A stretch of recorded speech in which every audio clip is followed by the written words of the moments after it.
শ্রীচৈতন্য মহাপ্রভু সাড়ম্বরে সভা জমিয়ে বসে আছেন। চারিদিকে কৃতবিদ্য ও সার্থক নামা ভক্তগণ করজোড়ে দাঁড়িয়ে। হঠাৎ তিনি শ্রীধর শ্রীধর বলে উচ্চকণ্ঠে ডাকতে লাগলেন। নবদ্বীপের এক অতি দরিদ্র অধিবাসী, খোলা বেচা এই শ্রীধর। সে নাকি প্রভুর পূর্ব পরিচিত, কিন্তু তাকে এমন করে আজ এত ডাকাডাকি কেন? করুণা ভরে প্রভু বলতে লাগলেন, শীঘ্রই আমার পরম ভক্ত শ্রীধরকে তোমরা খুঁজে আনো। বড় দরিদ্র সে, কলার খোলা বেচে কোনো রকমে সে জীবন ধারণ করে, আর সবসময় প্রভুর স্মরণ মনন করে। বাজারের এক নগণ্য খোলা বিক্রেতা বলে লোকে তাকে তুচ্ছ জ্ঞান করে, কিন্তু সে যে ভক্ত শিরোমণি তা কেউ জানে না। যাও, আমার শ্রীধরকে এখনই তোমরা নিয়ে এসো। ভক্তদের মধ্যে শোরগোল পড়ে গেল।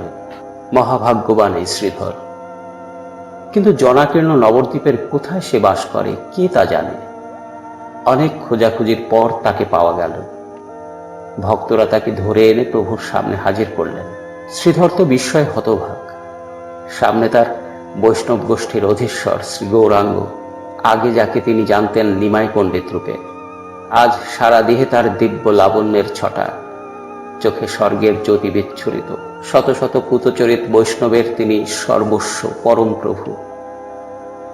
সেদিনের অধ্যাপক নিমাই আজ শুধু মহাসাধকই হননি, ভগবান রূপে এত লোকে আজ তাকে পুজো করছে। ভক্তগণ বলছে, শ্রীধর, প্রভুর তুমি এমন প্রিয়, এমন অধিকারী পুরুষ তুমি, তা কে জানত? এসো, তোমার স্পর্শ লাভে আমাদের কিছুটা পুণ্য সঞ্চয় করতে দাও। মহাপ্রভু প্রগাঢ় স্নেহে আলিঙ্গন করে বললেন, শ্রীধর, তুমি কি আমায় ভুলে গেছো? তোমার কাছ থেকে কত জিনিস আমি কেড়ে নিয়েছি, কত প্রণয় কলহ তোমার সঙ্গে করেছি। আজকের এই আনন্দের হাটে তুমিও এসে যোগ দাও। নিমাই বাজারে এলেই রোজ তিনি শ্রীধরকে উত্ত্যক্ত করতেন, তার জিনিসপত্র কেড়ে নিয়ে অর্ধেক মূল্য ছুড়ে দিতেন। কিন্তু কি অলৌকিক আকর্ষণ এই নবীন অধ্যাপকের! এই দুরন্তপনা, এই অত্যাচার সত্ত্বেও তাকে একটা কটু কথা বলা চলে না। দৈনন্দিন কলহের শেষে শ্রীধর এই চঞ্চল স্বভাব পণ্ডিতের কথাই আবার ভাবতে বসে। হাস্যোজ্জ্বল অনিন্দ সুন্দর সেই মুখখানি শ্রীধরের স্মৃতিপটে বারবার উকি মেরে যায়। সেই নিমাইয়ের মধ্যে শ্রীধর আজ দেখছেন এক অদ্ভুত রূপান্তর। দিব্য ঐশ্বর্যের কি অপরূপ প্রকাশ তার মধ্যে। সবচেয়ে বড় কথা, সর্বজনের জীবন প্রভু হয়ে এত বড় প্রতিষ্ঠা লাভ করে কৃপাময় প্রভু তাকে একটুও ভুলে যাননি। আপনি যেচে তাকে প্রেম দিচ্ছেন। ভাব বিমুগ্ধ শ্রীধর জোর হাতে গৌরাঙ্গ সুন্দরের দিকে তাকিয়ে আছে। আনন্দ অশ্রুধারায় তার দুই গণ্ড প্লাবিত। এই মহাভক্তকে তার যেন অদেয় কিছুই নেই। প্রসন্ন উজ্জ্বল দৃষ্টিখানি শ্রীধরের সারা দেহে বুলিয়ে নিয়ে বললেন, শ্রীধর, তুমি আমার পরম ভক্ত, পরম প্রিয়। আজ তোমায় আমি বর দেব।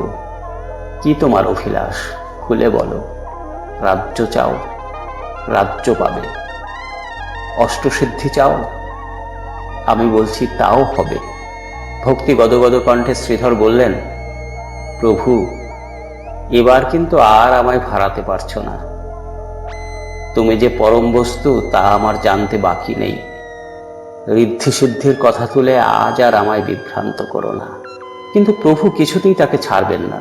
বারবারই অনুরোধ করছেন, শ্রীধর, একটা কিছু বর আজ আমার কাছে তোমার চাইতেই হবে।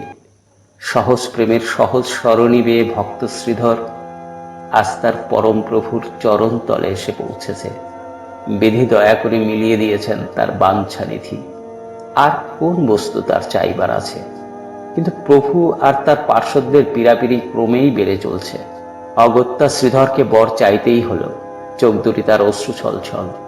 হাত জোর করে গৌরাঙ্গের জ্যোতির্মণ্ডিত মুখের দিকে চেয়ে সে শুধু নিবেদন করল, যে ব্রাহ্মণ কারিলেক মোর খোলা পাত, সে ব্রাহ্মণ হউ মোর জন্মে জন্মে নাথ। যে ব্রাহ্মণ মোর সঙ্গে করিল কোন্দল, মোর প্রভু হউ তার চরণ যুগল। সিদ্ধি নয়, ঐশ্বর্য নয়, শুদ্ধ ভক্তি, প্রভুর চরণের অতি।